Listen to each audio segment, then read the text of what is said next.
Academic YouTube channel पर आप सभी का स्वागत है। तो पिछले वीडियोज़ में हमने RIMC जून 2020 जो कि सितंबर मंथ में कंडक्ट हुए थे उनके इंग्लिश के सॉल्यूशंस और मैथ्स के पार्ट ए के सॉल्यूशंस डिस्कस कर लिए थे। और आज इस वीडियो में मैं मैथ्स के रिमेनिंग पार्ट बी को सॉल्व करूँगा।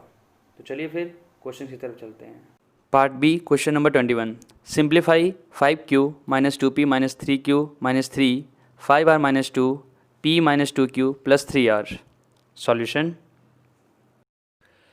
5q minus square bracket 2p - 3q - 3 curly bracket 5r - 2 curve bracket p - 2q plus 3r. तो इस क्वेश्चन को कैसे सॉल्व करेंगे? सबसे पहले जो कर्व ब्रैकेट है उसको सॉल्व करेंगे, again curly bracket and last में स्क्वायर ब्रैकेट। तो नेक्स्ट स्टेप में आप देख सकते हो, पहले हमने कर्व ब्रैकेट को सॉल्व कर लिया है। 5q minus square bracket 2p minus 3q minus 3 curly bracket 5r minus 2p plus 4q minus 6r curly bracket closed and square bracket closed. Next step, अब हम कर्ली ब्रैकेट को solve कर लेंगे, then again हम square bracket को solve करेंगे and finally जो हमारा रिजल्ट आएगा 4p minus 10q plus 3r, यही रिक्वायर हमारा आंसर है। Question number 22। Using ruler and compass only, construct a triangle ABC where AB is equal to 6 cm, angle CAB is equal to 60 degree and CBA is equal to 45 degree. Also find the length of AC and BC. Okay? Solution. इस question को आप easily draw कर सकते हो compass और scale के use से। तो हमारा AB जो है 6 सेंटीमीटर है, angle A is equal to 60 degree, angle B is equal to 45 degree. तो आप कंपास की हेल्प से आप इजीली इसको ड्रॉ कर लेना। तो जब हम एंगल ए और एंगल बी ड्रॉ कर लेंगे तो एक पॉइंट पे जाकर को इंटरसेक्ट करेंगे जिसको हम सी बोल सकते हैं। अब आप ए और सी को और बी और सी को मेज़र कर लीजिए। तो एंगल जो साइड हम लोग ए सी मेज़र करते हैं वो 4.4 सेंटीमीटर आ जाएगा और बी सी जो मेज़र करते हैं वो 5.4 सेंटीमीटर आ जाएगा। तो next question, question number 23। Determine 8x power x if 9 की power x plus 2 is equal to 240 plus 9 की पावर x। सॉल्यूशन: इफ़ 9 की power x plus 2 equal 240 plus 9 की पावर x, तो आप इजली 9 के टर्म्स को लेफ्ट हैंड साइड ले जाइए और जो हमारा 240 है उसको राइट हैंड साइड रख लीजिए। 9 की पावर x प्लस 2 माइनस 9 की पावर x इक्वल टू 240। अब आप 9 की पावर x को कॉमन ले लीजिए, तो क्या रिमेनिंग रह जाएगा हमारे पास? 9 की पावर 2 माइनस 1 इक्वल टू 240। तो आप रिमेनिंग को सॉल्व करेंगे तो 9 की power x bracket 80 equal to 240 रह जाएगा। नेक्स्ट, 9 की power x equal to 240 upon 80, 9 की पावर x इक्वल टू 3। अब आप इजली 9 की पावर x को आप क्या लिख सकते हो? 3 की पावर 2x। क्यों? क्योंकि 9 जो है वो 3 का स्क्वायर होता है। तो फिर 3 की पावर 2x इक्वल टू 3 की पावर 1। आपको पता है जब बेस सेम है और पावर्स डिफरेंट है तो आप पावर्स को इक्वेट कर सकते हो। तो 2x equal to 1, x equal to 1/2। और आप इसको फर्दर आप वैल्यू को पुट कर दो और आपका रिमेनिंग जो सॉल्यूशन आ जाएगा वो आपका 2 आ जाएगा। Question number 24। The brick measures 25 centimetre into 12.5 centimetre into 7.5 centimetre and is use to construct a wall of size 6 metre into 5 metre into 0.5 metre. If the cement and sand occupies 1/20 of the volume of the wall, find the number of bricks. तो इसमें क्या दिया हुआ है? इसमें आपके brick का measurement दिया हुआ है और वॉल का मेजरमेंट दिया हुआ है। आपको कितनी ब्रिक्स रिक्वायरमेंट है वो बतानी है। और इसमें एक्स्ट्रा क्या दिया हुआ है? जो आपका सीमेंट है वो 1/20 पार्ट जो है वॉल्यूम का ऑक्यूपाई करता है। तो सबसे पहले हम वॉल्यूम निकालेंगे, फिर हम नंबर ऑफ ब्रिक्स निकालेंगे और वही हमारा रिक्वायर्ड सॉल्यूशन होगा। तो चलिए फिर सॉल्यूशन की तरफ चलते हैं। पहले आप यहाँ पे गिवन देख रहे होगे, L equal to H equal to and W equal to length 6 metre, height 5 metre, weight 0.5 metre, volume of wall simply आप तीनों को मल्टीप्लाई कर दो 50 मीटर क्यूब आ जाएगा। अब volume cement and sand mixture, simple सी बात है, हमने वॉल्यूम निकाल लिया वॉल का। अब हमें वॉल्यूम ऑफ सीमेंट और सैंड का मिक्सचर निकालेंगे। तो क्या आ जाएगा? 1/20 इंटू 15। तो रिक्वायर्ड जो आएगा हमारा 3/4 मीटर क्यूब आ जाएगा, जो कि volume of sand and cement होगा। सो अब वॉल्यूम ऑफ ब्रिक्स निकालना है हमें, तो क्या करेंगे? जो पूरा वॉल्यूम ऑफ वॉल है और जो वॉल्यूम ऑफ सीमेंट और सैंड और मिक्सचर है उसको सब्ट्रैक्ट कर देंगे, तो वही हमारे जो नंबर ऑफ ब्रिक्स होंगे वही वहाँ पे यूज़ होंगे। तो फिर जो वॉल्यूम ऑफ वॉल है वो कितना है 15, और जो volume of cement and sand mixture है वो 3/4 है। तो हम सब्ट्रैक्ट करेंगे और जो रिक्वायर्ड आंसर आएगा हमारा 57/4 मीटर क्यूब आ जाएगा। अब अगेन जो सेकंड हमसे पूछ रहा है वो नंबर ऑफ ब्रिक्स पूछ रहा है, तो फिर ना वॉल्यूम ऑफ सिंगल ब्रिक, अब हम सिंगल ब्रिक का वॉल्यूम निकालेंगे तो पहले हम तीनों को मल्टीप्लाई कर देंगे। अब ये सेंटीमीटर्स में है तो हम पहले इसको स्टैंडर्ड में कन्वर्ट करेंगे मीटर्स में, तो 25/100 इंटू 12.5/100 इंटू 7.5/100, तो जो हमारा रिक्वायर्ड वॉल्यूम आएगा वो 3/1280 मीटर क्यूब आ जाएगा। अब वॉल्यूम ऑफ ब्रिक से वॉल्यूम ऑफ सिंगल ब्रिक को हम डिवाइड कर देंगे तो नंबर ऑफ रिक्वायर्ड ब्रिक्स आ जाएगा। Okay, next question, question number 25। A factory increased its production from 80,000 in 1999 to 92,610 in 2001. Find the annual rate of growth of production.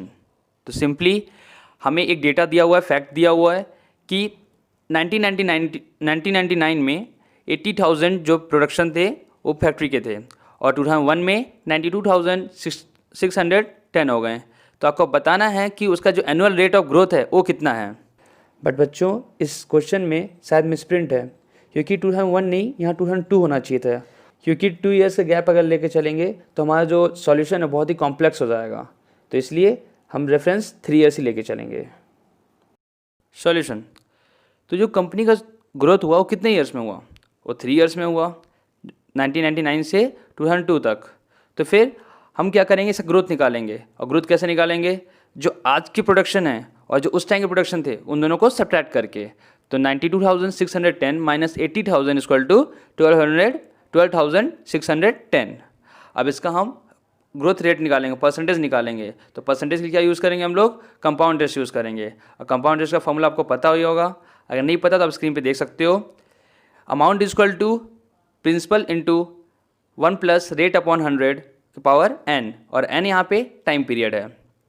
Okay, और आपने देखा यहाँ पे जो हमारा टाइम पीरियड कितना है 3 ईयर्स है, और जो हमारा अमाउंट है वो कितना है 92,610 है, और जो प्रिंसिपल था, प्रिंसिपल मतलब जो हमारा 3 साल पहले जो हमारा प्रोडक्शन था वो 80,000 था। तो अब ये फॉर्मूले से हम इसका रेट निकाल लेंगे। तो फर्दर आप सॉल्व कर लो इस फॉर्मूले के अकॉर्डिंग, और जाकर फर्दर आप सॉल्व करते जाओगे तो 1 plus rate upon 100 equal to 21/20, and further r upon 100 equal to 1/20, r equal to 5% per annum, और यही आपका एनुअल रेट ऑफ ग्रोथ होगा। Okay, so next question number 26।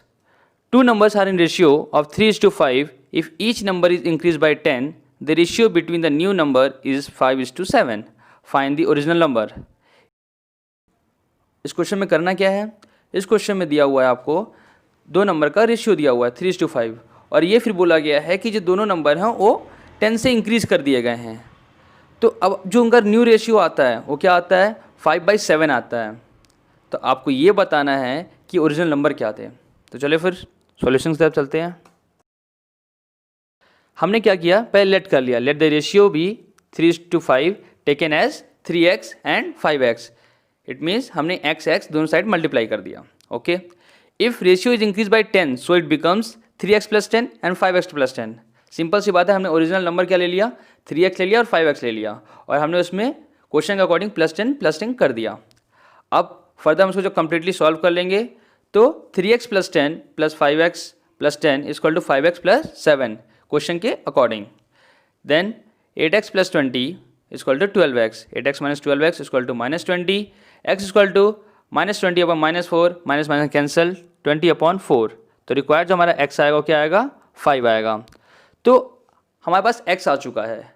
अब ओरिजिनल नंबर निकालने के लिए क्या करेंगे हम लोग, 3x और 5x थे रेशियो में, तो 3 से 5 को मल्टीप्लाई कर देंगे और 5 से अगेन 5 को मल्टीप्लाई कर देंगे।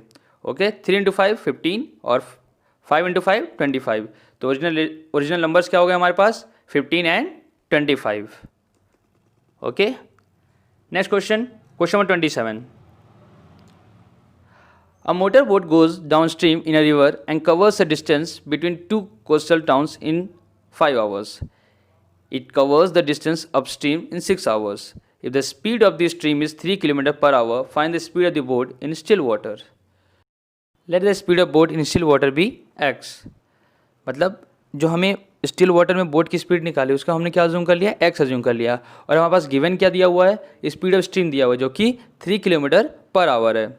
तो फिर अपस्ट्रीम की बात करते हैं। अपस्ट्रीम का मतलब क्या होता है, अपस्ट्रीम का मतलब ये होता है कि जो अगर हम बोट को रो कर रहे हैं और भी पानी के अगेंस्ट, मतलब पानी का फ्लो इधर है और मैं उसके अपोजिट जा रहा हूँ अगर, तो क्या होगा, हमारी स्पीड डिक्रीज़ होगी।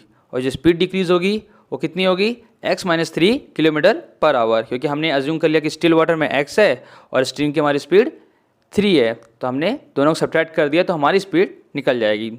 और डिस्टेंस अगर निकालने की बात करूँ तो डिस्टेंस इक्वल टू क्या हो जाएगी, speed into time, x-3 into 6। Okay, down stream it means हम रिवर के फ्लो के साथ चल रहे हैं, इसमें हमारा क्या होगा, इसमें हमारी स्पीड बढ़ जाएगी। और डिस्टेंस क्या हो जाएगा, speed into time, x+3 into 5। Okay, next अब हम अपस्ट्रीम और डाउनस्ट्रीम में को इक्वेट कर दें, क्यों, क्योंकि डिस्टेंस हमारा सेम है। जब हम दोनों को इक्वेट करेंगे तो 6x minus 18 is equal to 5x plus 15 आ जाएगा।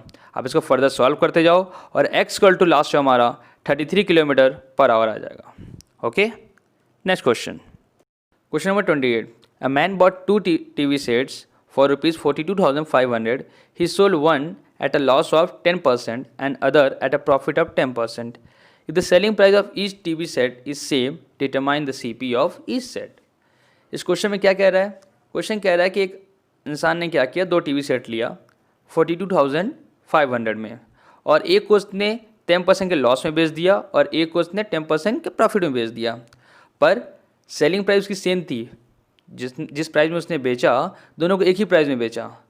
अब आपको बताना है कि उसका सीपी क्या था, कॉस्ट प्राइस क्या था, जो उसने ख़रीदा जिस दुकान से, उस दोनों टीवी सेट को कितने कितने रुपए में ख़रीदा था।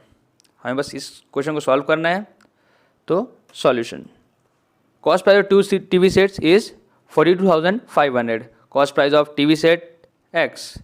सिंपल सी बात है, 2 TV सेट का प्राइस दिया हुआ है, अगर 1 का हमें पता नहीं तो हम उसको x अज्यूम कर ले रहे हैं। और दूसरा क्या हो जाएगा, जो हम अमाउंट टोटल अमाउंट है उसको सब्ट्रैक्ट कर देंगे x को, 42,500 minus x। Again according to question, selling price of first TV set is equal to x plus 10% of x plus 10/100 into x is equal to 110x upon 100। Okay, next आगे बढ़ते हैं। ये तो हमारा हो गया selling price of first TV. और selling price of second TV निकाल लेते हैं। तो हमने पहले फर्स्ट टीवी का x लिया था, सेकंड टीवी का 42,500 माइनस x लिया था, तो फिर आप इसका भी 10% निकाल लो आप। तो फर्दर सॉल्व कर लेते हैं हम लोग, तो 90 ब्रैकेट 42,500 माइनस x अपॉन 100 आता है। फाइनली हम क्या करेंगे, फाइनली हम SP of first TV set is equal to SP of second TV set कर देंगे। तो जो फर्दर सॉल्व होकर आंसर आता है हमारा क्या आता है, 110x upon 100 is equal to 90 42,500 minus x upon 100। आप इसको फर्दर सॉल्व कर लो, एक x के टर्म में आ जाएगा और एक पर्टिकुलर नंबर के टर्म में आ जाएंगे। आप इसको फर्दर सॉल्व कर लो और जो हमारा रिमेनिंग आंसर आएगा, x की वैल्यू आएगी वो 19,125 आएगी। इट मीन्स एक टीवी को कितने में खरीदा था, 19,125 में खरीदा था, और दूसरी टीवी को कितना खरीदा था, 42,000 माइनस 19,125 इक्वल टू 23,375 में खरीदा था। Okay, question number next. A boy driving his bike at 24 kilometre per hour reached his office 5 minute late. Had he driven 25% faster, on an average he would have reached 4 minutes earlier than the scheduled time. How far his office? इसमें कह रहा है कि एक लड़के ने bike को drive किया 24 किलोमीटर पर आवर की स्पीड से और 5 मिनट लेट ऑफिस अपने पहुंचा। बट अगर ये 25% जो इसकी स्पीड थी उसे 25% ज़्यादा से अगर ड्राइव करता तो 4 मिनट्स पहले पहुंच जाता अपने टाइम से। तो आपको ये बताना है कितना दूर इसका ऑफिस है।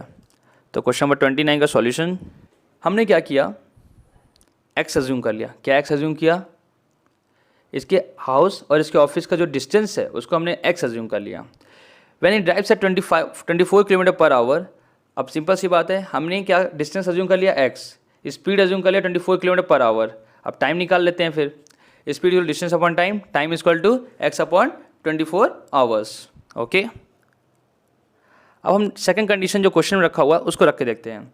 When he drives at 25% faster speed, जब वो 25% क्या करता है, फास्टर स्पीड बढ़ा देता है, तब क्या होगा, 24 + 25% of 24 + 6 = 30 kilometre per our, time = x/30 hours.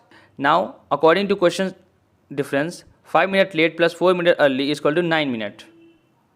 Simple सी बात है कि अगर वो 30 किलोमीटर की स्पीड में चलाता अगर, तो क्या होता, वो 5 मिनट लेट पहुंचा और 4 मिनट अर्ली पहुंच जाता हो, तो टोटल कितना जल्दी पहुंचता हो, 9 मिनट पहले पहुंचता। अब वो जब 9 मिनट पहले पहुंचता तो x/24 - x/30 = 9 minute, x = 18 kilometre आ जाएगा। अगर डाउट आ रहा है आपको कि x/24 और x/30 कहाँ से आया, तो यहाँ के टाइम है, speed upon distance distance upon speed = time. Distance हमारा x है, स्पीड हमारा 24 है, तो आप जब दोनों को सब्ट्रैक्ट कर दोगे तो 9 मिनट्स के आप इक्वेट कर सकते हो। Question number 30, the external dimension of open wood box are 98 centimetre, 84 centimetre, 77 centimetre. If the wood is 0.2 centimeter thick all around, find the volume of wood used to make the box. Also find the weight of the box if 1 centimeter cube of wood weight 0.8 gram. Okay. Solution. External dimension of wooden box L = 98 centimeter, breadth = 84 centimeter, h = 77 centimeter. अब इस diagram में देख पा रहे होगे जो हमारा dimension external वो कितना है, 98, 84 एंड 77। अब इसकी थिकनेस ऑफ वुड क्या दी हुई है, थिकनेस ऑफ वुड 2 सेंटीमीटर दी हुई है, तो हम हर साइड से 2 माइनस कर देंगे। क्यों, क्योंकि वो थिकनेस है जिससे हम इंटरनल डायमेंशन निकाल सकें। तो L = 98 - 4, क्योंकि 2 साइड्स हैं, तो 98 - 4 = 94 centimetre, breadth = 84 - 4 80 centimetre and height = 77 - 2 centimetre = 75 centimetre. अब हाइट में हमने सिर्फ 2 क्यों माइनस किया, क्योंकि जो हाइट है सिर्फ हम नीचे में ऐड करेंगे, क्योंकि ऊपर तो ओपन है, तो ऊपर का तो हाइट कुछ ऐड होगा नहीं, तो इसलिए 77 - 2 सेंटीमीटर, तो 75 सेंटीमीटर आ जाएगा। नेक्स्ट, अब वॉल्यूम ऑफ वुड निकालना है हमें, तो हमारे पास एक्सटर्नल डायमेंशन है और इंटरनल डायमेंशन है। अब हम दोनों को सब्ट्रैक्ट कर देंगे और सब्ट्रैक्ट करते ही हमारा वॉल्यूम ऑफ वुड आ जाएगा। तो 98 × 84 × 77 माइनस 94 × 80 × 75। आप इसको फर्दर सॉल्व कर लो और जो हमारा वॉल्यूम आएगा वो 69,864 सेंटीमीटर क्यूब आ जाएगा। अब बात करते हैं वेट ऑफ द बॉक्स। हमसे एक क्वेश्चन तो हमने वॉल्यूम निकाल लिया, अब दूसरा बात करते हैं वेट ऑफ द बॉक्स। तो according to question weight of 1 centimetre cube कितना दिया हुआ है हमारे पास, 0.8 ग्राम दिया हुआ है। तो 69,864 कितना हो जाएगा, आप डायरेक्टली मल्टीप्लाई कर लो यूनिटरी मेथड यूज़ करके, या फिर आप इक्वेट कर लो 0.8 gram upon 1 centimetre cube equal to x upon 69,864 centimetre cube. तो आप इसको मल्टीप्लाई कर लो फर्दर और x इक्वल टू 55,891.2 ग्राम आ जाएगा, और यही जो होगा आपका वेट ऑफ बॉक्स होगा। ओके, सो स्टूडेंट्स, हमने RIMC सितंबर एग्ज़ाम के सभी सॉल्यूशंस को डिस्कस कर लिया है। आप पिछले वीडियोस में देखोगे पार्ट वाइज मैंने सारे सॉल्यूशंस दे दिए हैं, और आप सभी इस RIMC के सॉल्यूशंस को PDF फॉर्म में फ्री ऑफ कॉस्ट डाउनलोड कर सकते हो। आप हमारे ऑफिशियल वेबसाइट www.oneduco.com पे विजिट करो और वहाँ से आप फ्री ऑफ कॉस्ट सारे सॉल्यूशंस को डाउनलोड कर सकते हो। ओके, बट उससे पहले आप इस चैनल को सब्सक्राइब करो और जितना शेयर कर सकते हो उतना करो, और इस वीडियो को लाइक करो, जिससे हमें भी आपकी हेल्प करने में खुशी हो और हम जल्दी जल्दी नेक्स्ट वीडियोस को लाते रहें। और आप कमेंट करो कि जो भी आपको प्रीवियस ईयर के सॉल्यूशन चाहिए, RIMC, RMS, सैनिक, या जो भी आपको चाहिए, जिस ईयर का चाहिए आप कमेंट करो, और मैक्सिमम कमेंट जिसके होंगे उसी पे मैं नेक्स्ट प्रीवियस ईयर सॉल्यूशंस यहाँ पे डिस्कस करूँगा। और जो भी स्टूडेंट्स RIMC, RMS और सैनिक की प्रिपरेशन कर रहे हैं या करना चाहते हैं, उनके लिए गुड न्यूज़ ये है कि ड्रोना एकेडमी 3 मंथ्स के लिए 15 अक्टूबर से अपने टारगेट बैच स्टार्ट कर रही है। तो आप चाहो तो ये लाइव क्लासेस आप 1-2 दिन के लिए फ्री ऑफ कॉस्ट अटेंड कर सकते हो। इंक्वायरी के लिए हमारा ऑफिशियल नंबर स्क्रीन पे फ्लैश हो रहा है, और डिस्क्रिप्शन में भी वेबसाइट और फ़ोन नंबर्स दिए हुए हैं। Okay, thank you.